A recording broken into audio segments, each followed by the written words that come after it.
it good? Ask me if I can help you with that spotted dick.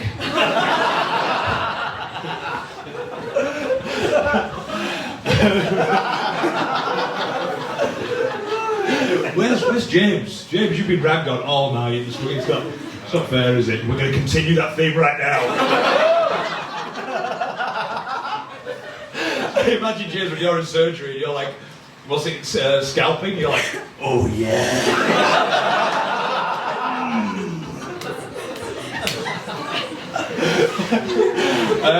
Okay, can we all see my weird eye thing?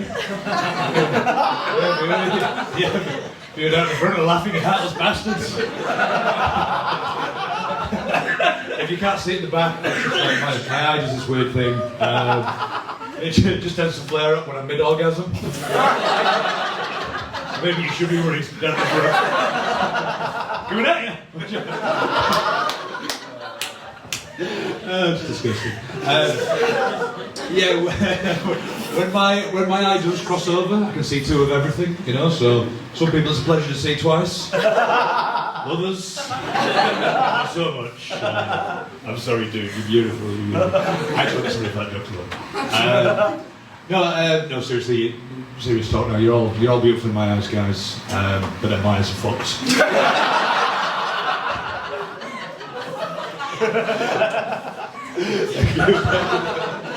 Thank you, Roderick.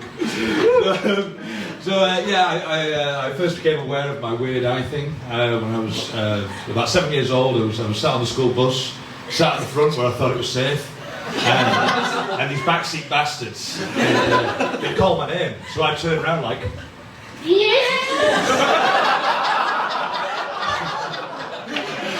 It was kind of weird back then. Obviously, the whole bus was laughing at me. It was very embarrassing. It was a very traumatic time in my life. So right there and then, I vowed never ever to turn around ever again. Unless I'm on stage, just for performative reasons, or if I want a bit of eye contact while I'm getting pegged. Well, come on, get in there! What is this? Amateur hour?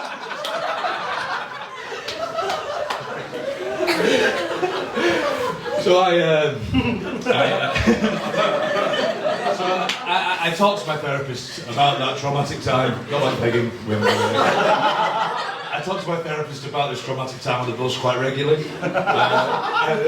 Give us a cheer if you have therapy. Hey! Yes, my people, my kind of people. We're all fucked.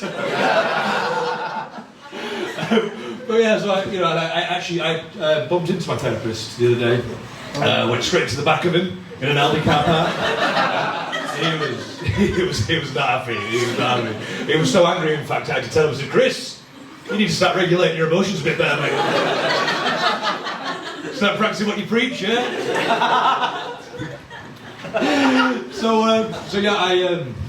I used to live in a van. During my 20s, I lived in a van for a long time. I don't live in a van anymore. I live in Armley. Oh. Yeah, so Armley was getting ragged on earlier. Let's continue that theme as well. So I have a house now in Armley. I've moved from a van into Armley, so technically I've downgraded. I mean, no shade on Armley, you know, it's got a lot of good things going for it. But you know, it does have its moments, you know. Like I was walking down the town street the other day, and there was this guy, and he was sat on the floor, trousers around his ankle, and shit was just flowing out this guy's ass. Shit was crazy. It was crazy.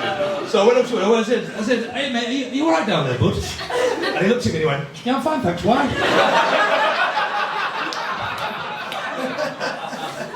I said, "Hey, no reason, but you carry on. Good on you, good on you." I just thought, I love that interaction. That perfectly sums up the people of Armley, you know? It's like, they just get on with shit there. I'm just like airy-fairy, like, oh, I've got to wait to get to a toilet. You need to get something done, you just do it. So it was actually lovely to see. Yeah. I had an operation on my penis. Years ago now, yes. Years ago. Last week. But I won't go into too much detail because a couple of guys fainted last night. You know the frenulum, the banjo string. Oh yeah. Oh yeah. Was that James then? Oh favourite part of the anatomy. So mine was a bit short. So every time he pulled the foreskin back, my head would kind of like go with it. Like, oh yes, that feels good. Not too bad. So previous partners would affectionately call me Churchill the nodding dog.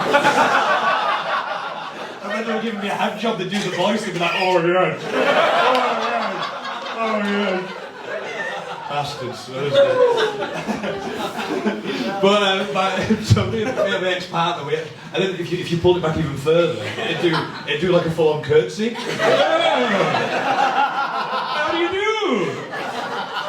So what me and my ex-partner used to do, we used to dress it up in 16th century attire.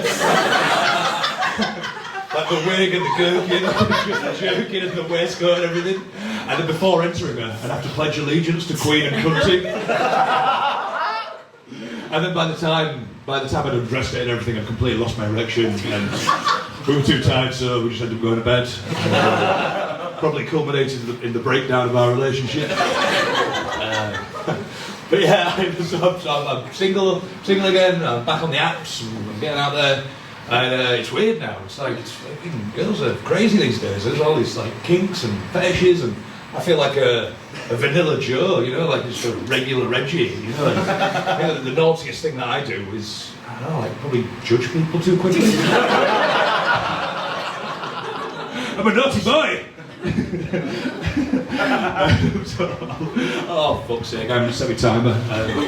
Right, Alex will come. Yeah, so I've been doing stand-up comedy for about 2 years now. And the more I do it, the more I'm on the lookout for like new material. And the other day, someone landed in my lap. I went to the doctors, and he told me I had 60% hearing loss in my right ear. And I said, "That's great news, doctor."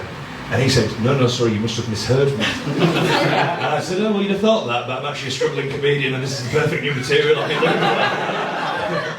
As a straight white man, I don't have much to complain about. So. A hearing impairment, that's music to my ears. I can really milk that. So, okay, I can see you're all, just about to see your little cheeky faces out there. Does anyone have a guess at what my preferred porn category is? I know you're all wondering, I know you're all thinking about it. Anyone? Anyone at all? Anybody out there? No? Okay, right. This is usually the point where somebody shouts out a disgusting porn category. Tranny surprise. Whoa. Wait. Tranny. Can you say tranny nowadays? That's not tranny. What was it? Surprise. Ironically, it's not surprise because you already know that. Okay. Anybody else? James keeping the energy in your the most monotone voice I've ever heard. Okay, alright, so it's big bombs. Big bombs, that's what I like. That's what I like. I've always been into big bombs, which is really inconvenient because I've always had a tiny penis. Those two things just don't work. They don't work well together. I can see where I need to be. I just can't get there. It's like that end scene in Titanic, you know, where he goes back with the lifeboat. Is anybody out there? Nobody out there, sir. It's kind of like when you refused entry to go on a roller coaster ride when you were younger because you're not tall enough. You know, you'll beg the guy to let you on the rides, but he'll just look at you really sympathetically and go, "Look, mate, if you go on that ride today, you're going to slip right out. Why don't you try the waltzes over there?" Alright guys, you've been amazing as always.